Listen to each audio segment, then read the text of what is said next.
জয়গুরু। পরম দয়াল শ্রী শ্রী ঠাকুরের শ্রীচরণে জানাই ভূমিষ্ঠ প্রণাম। আপনাদের প্রতি প্রত্যেককে জানাই রানন্দিত জয়গুরু। আজ ইষ্ট প্রসঙ্গে আমরা আলোচনা করব পরম দয়ালের অপার করুণা সম্পর্কে। সত্যি সত্যি পরম দয়ালের অপার করুণা। আজকে একটা আপনাদের আমি খুব সুন্দর ঘটনা শোনাবো, সত্য ঘটনা, যা আপনারা সৎসঙ্গে দাঁড়িয়ে সহজেই কিন্তু বলতে পারবেন। তো এখন পরম দয়ালের দয়া পেতে গেলে তাকে ভালোবাসতে হয়, তার সেবা করতে হয়, আর মন দিয়ে তাকেই চাইতে হয়। অন্য কিছুতে নেশা না করে শুধু ঠাকুরের উপর নেশা করলে ঠাকুর আমাদের সব কিছু দেন। তাই লোভ প্রবৃত্তি সব কিছুকে ছেড়ে আগে ঠাকুরকে ভালোবাসতে শিখুন। সবাই মিলে তাকে ভালোবাসতে কেমন করে হয় আপনি নিজেই বুঝতে পারবেন। আমার বাবাকে আমি কেমনভাবে ভালোবাসবো, কিংবা আমার বাবা আমাকে কেমনভাবে ভালোবাসবেন, এই কথা আমাকে কেউ শিখিয়ে দেননি। এটা প্রকৃতিগত, যে ইনি আমার বাবা, এনার প্রতি আমার কর্তব্য করতে হবে, ভালো এনাকে বাসতে হবে। তো যাই হোক, সুদীর্ঘ ৩৪ বর্ষের এই দীক্ষা জীবন সমরেশ সিনহা লিখেছেন। শুধুমাত্র তার চরণে আশ্রয় নেওয়া ছাড়া আর কিছুই বাস্তবে করিনি তার স্বার্থ প্রতিষ্ঠায়। ঘুম থেকে উঠে ইষ্টভৃতি নিবেদন ও সস্তয়নের অর্ঘ্য নিবেদনটুকুই হয় রোজ, তাও যান্ত্রিকভাবে। সংসারী হয়েছি, কিন্তু সংসারের জন্য কর্তব্য কর্মেও আমি সম্পূর্ণরূপে অকৃতকার্য। স্ত্রী ও ৩ সন্তান, ঠিকমতো সচ্ছলতার মুখ দেখতে পাইনি আমারই কর্মদোষে। আজ বুঝতে পারি যে প্রভুর অনুশাসন কাটায় কাটায় মেনে না চলারই ফল এটা। শ্রী শ্রী ঠাকুর তার সত্যানুসরণে লিখেছেন, তুমি তোমার নিজ পরিবারের, দশের এবং দেশের বর্তমান ও ভবিষ্যতের জন্য দায়ী। ১৯৯১ সালের জুন মাস তখন। সকালবেলা আমার ছোট মেয়ে, তার বয়স তখন মাত্র ২ বছর। আমার তৎকালীন কর্মস্থল বিলাসপুর, ছত্তিশগড় জেলা। দোতলার লম্বা টানা বারান্দায় ঘেরা দেওয়া গ্রিল ধরে ধরে ওঠানামা করতে করতে আমার চোখের সামনে হঠাৎ করে টাল সামলাতে না পেরে ১৫-১৬ ফুট নিচে পড়ে গিয়ে সংজ্ঞাহীন হয়ে পড়ল। শরীর নিথর নিষ্পদ। দৌড়ে নিচে গিয়ে তাকে কোলে তুলে নিয়ে দেখি কোনো সাড়া নেই। ভয় পেয়ে গেলাম, মেয়েটার প্রাণটাই কি চলে গেল। বুক ঠেলে বেরিয়ে এলো এক রাশ কান্না। ঠাকুরের উপরে হলো অভিমান। তাই তো হয়, যখন কোনো বিপদ হয় ঠাকুরের উপর রাগ হয়ে যায়। নিজের সন্তানিকভাবে পড়ে গিয়ে বিপদ হলে কার না ঠাকুরের উপর রাগ হবে? আমারও হবে, আপনারও হবে। তাই ওই দাদারও ঠাকুরের উপর খুব অভিমান হলো এবং মনে মনে বললেন, হে প্রভু, এর ইষ্টভীতি ওর মায়ের পেটে থাকার সময় থেকেই ওর মা করে আসছে, তা সত্ত্বেও মেয়ের অকাল বিয়োগ হয়ে গেল কেন? তখনই সামনের কল থেকে জল নিয়ে চোখে মুখে মাথায় ছিটিয়ে দিতে আমার মেয়ে কেঁদে উঠল। তখন ঠাকুরের উপর থেকে সমস্ত অভিমান চলে গেল। তক্ষুনি মেয়েকে নিয়ে এক বন্ধুর স্কুটারে সোজা ৮ কিমি দূরের স্বাস্থ্যকেন্দ্রে গেলাম। ডাক্তারবাবু পরীক্ষা করে বললেন, অবিলম্বে বরফ জোগাড় করে মেয়েকে সারাদিন সারা রাত ধরে বরফ জলে স্নান করাতে থাকুন। সংকটকাল, ২৪ ঘন্টার আগে কিছু বলা যাচ্ছে না।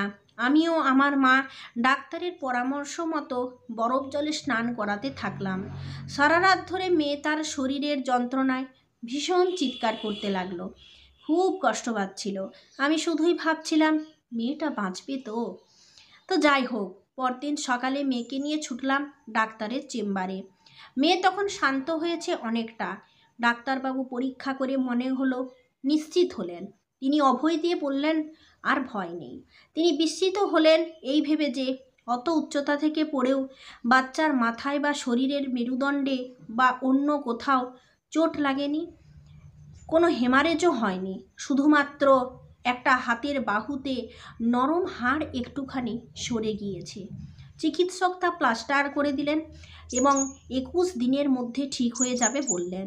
আমার প্রতিবেশী বন্ধুটি তখন ডাক্তারবাবুকে জানালেন যে এনারা সপরিবারের সদ্গুরু দীক্ষিত এবং রোজ সকাল সন্ধ্যায় ঠাকুরের কাছে এসে প্রার্থনা করেন, কীর্তন করেন। ডাক্তারবাবু শ্রদ্ধাপ্লুত হয়ে দুহাত জোড়ে ঈশ্বরকে প্রণাম জানালেন এবং বললেন, আপনার গুরুর দয়াতেই আপনার কন্যার পুনর্জন্ম হলো।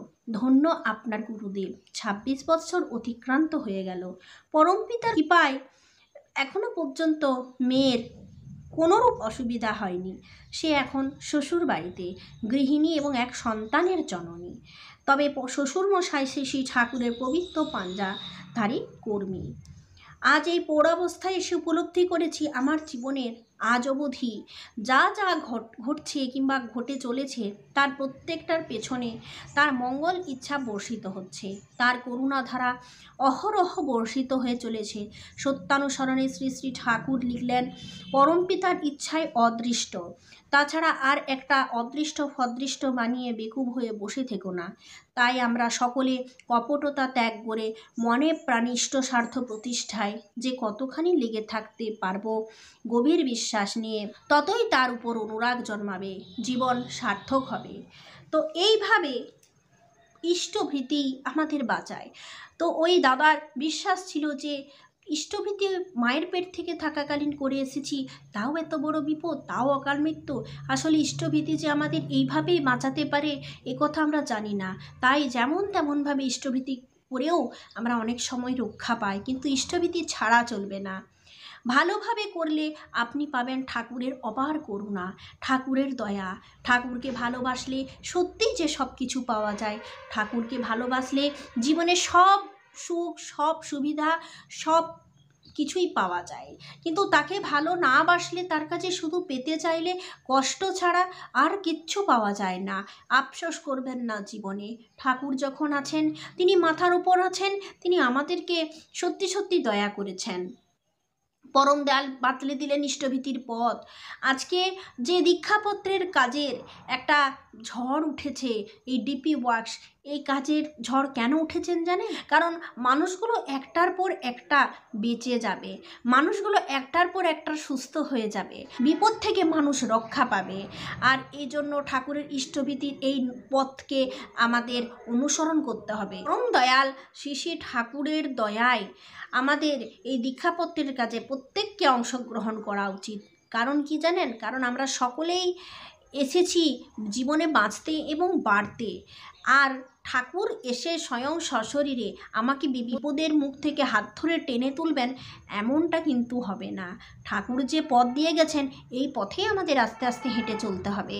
অনেক কষ্ট আসবে, অনেক বাধা আসবে, সব কিছুকে অতিক্রম করে আমরা আস্তে আস্তে এগিয়ে যাব পরম দয়ালের দয়াতে। তাহলে দেখবেন আস্তে আস্তে আমরা অনেকখানি বিপদ থেকে উদ্ধার হতে পারছি। দীক্ষা নিয়ে যে রোগ জ্বালা হবে না, বিপদ আসবে না, মৃত্যুর যোগ আসবে না, এমনটা নয়। কিন্তু ইষ্টভীতিটা আমাদের নিখুঁতভাবে করা দরকার। এই যে আমি আপনাদের একটা ঘটনা শোনালাম, এই ঘটনা দেখে নিশ্চয়ই ঘটনা শুনে আপনারা নিশ্চয়ই বুঝতে পারছেন যে ইষ্টভীতি কীভাবে মানুষকে রক্ষা করে। তাই পরমদয়াল শ্রী শ্রী ঠাকুর বুক ঠুকে জোর দিয়ে বলেছেন যে গোটা পৃথিবীও যদি নড়বড় করে আর তুমি যদি ইষ্টভীতি করো তাহলে একমাত্র তুমিই পরিত্রাণ পাবে। এত বড় কথা ঠাকুর আমাদের বলে দিয়ে গেছেন। তাহলে কেন আমরা ইষ্টভীতি করব না? কেন আমরা মাতৃভীতি পিতৃভীতি করব না? কেন আমরা আচার্যভীতি করব না? এগুলো ঠাকুর যে নিয়ম ধরে দিয়ে গেলেন এগুলোই আমাদেরকে কিন্তু করতে হবে। তাই পরম দয়াল নিয়ম দিলেন, ভোরবেলায় উঠে ব্রাহ্ম মুহূর্তে ইষ্টভীতি করুন, ব্রাহ্ম মুহূর্তে ঠাকুরের নাম ধ্যান করুন। নাম ধ্যানের যে একটা গুণাগুণ এই ভোরবেলায় উঠে করলে তা সহজেই বোঝা যায়। এই কিছুদিন আগে আমি ইষ্টপ্রসঙ্গ চ্যানেলে একটা ভিডিও আপলোড করেছিলাম, আপনারা কি দেখেছেন? শীতের ভোরে কিভাবে উঠবেন, সুন্দর আলোচনাটা অনেক মানুষ দেখেছেন, আপনারাও কিন্তু দেখে নেবেন। শীতের ভোরে উঠতে গেলে আমাদের কি করতে হবে? কারণ এই শীতকালে ইষ্টভীতি করতে বেশি বেলা হয়ে যায়, কারণ আমরা শীতকালে উঠতে পারি না। তার জন্য ঠাকুরের কাজ কি পিছিয়ে থাকবে? তার জন্য কি পরম দয়ালের দয়া আমরা পাবো না? ইষ্টভীতি আমরা করব না? বেশি সমস্যা হয় শীতকালে উঠতে। শীতকালে যতই কষ্ট হোক টাইমে প্রার্থনা এবং টাইমে ইষ্টভীতি আমাদেরকে কিন্তু করেই যেতে হবে। আপনারা ভালো থাকুন, সুস্থ থাকুন, ইষ্টভীতি সময় মতো করুন। আর এরকম অনেক ঘটনা আপনাদের সাথে আমি আরও পরে শেয়ার করব। আজ এই পর্যন্ত। জয় গুরু।